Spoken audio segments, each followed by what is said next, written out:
माझ्या मुलाची माझ्या डोळे देखत निर्घोष हत्या केलेली आहे.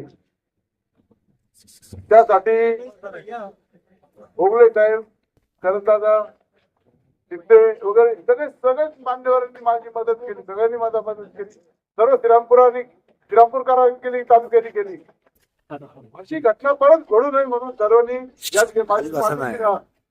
आणि माझ्या कुटुंबाला या ठिकाणी संरक्षण गरज आहे ती मिळाली पाहिजे. आता बरंच पत्रकारांनी मला विचारलं तुम्हाला काय वाटतं, तुमचं काय वाटतं का? अहो काय वाटतं का? एखाद्या बापाची मुलगा त्याची जर किरडी त्याच्या खात्यावर जात असेल जगात त्याच्यापेक्षा मोठं दुःख पुढं नाही.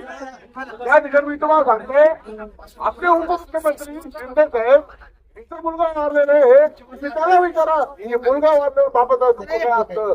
या ठिकाणी कांबळे साहेब बसलेले हे आमदार कांबळे आणि मुरकुट साहेब या ठिकाणी बसलेले, मी त्यांना या ठिकाणी सांगतो, तुम्ही अशा गुन्हे लोकांना तुमच्या पक्षात कसं ठेवता?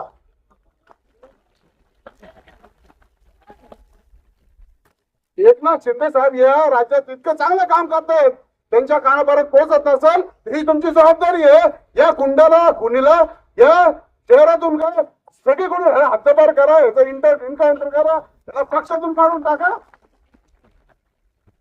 एवढीच विनंती करू.